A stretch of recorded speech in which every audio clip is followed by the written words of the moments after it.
Hey guys, in this video I'll be doing a quick guide on Windrunner. Hope you enjoy. Windrunner's first ability is Shackle Shot, which is a stun, and if it latches onto something, as in a tree, a creep, or another hero, an enemy hero, it'll stun them even longer. Each level of Shackle Shot will increase the stun duration. If it does not latch onto anything, it is a mini stun, and you can shoot the Shackle Shot at a creep and it can latch onto an enemy hero. Windrunner's second ability is Power Shot. Power Shot is a channeled ability that goes through everything. Each target it hits will decrease damage, and you can use it to cut your way through the bushes. So if you get stuck in a sticky situation and you want to get out, you can Power Shot your way right out of the trees, and you can run right through them. Another thing is you can cut the Power Shot channel short to do less damage.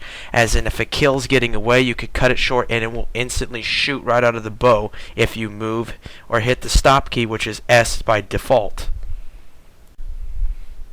Windrunner's third ability is Windrun.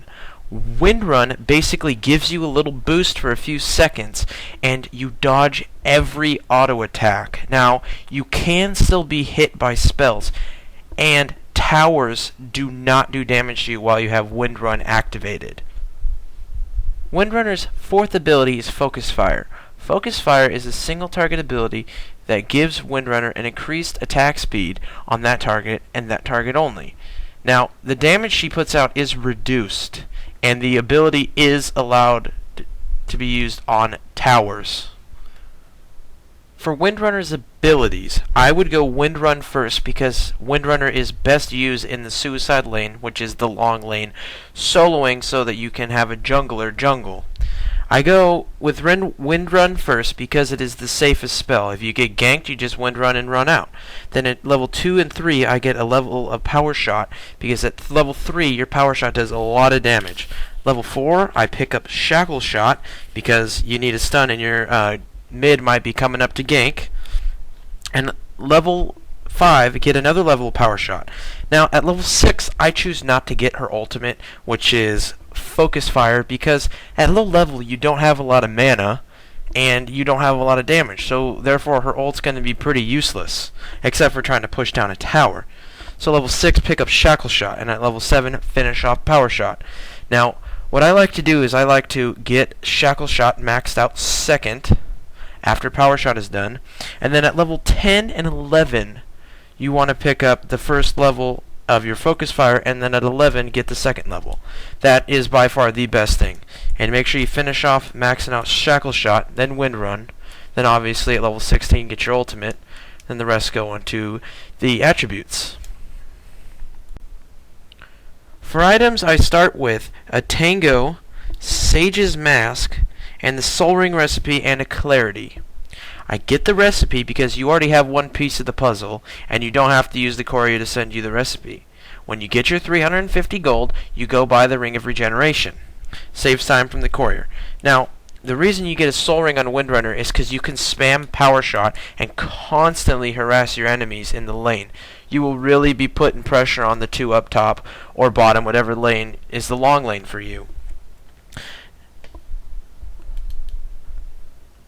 And a bad thing about this build is if you're suicide laning, you need wards as fast as you can get it.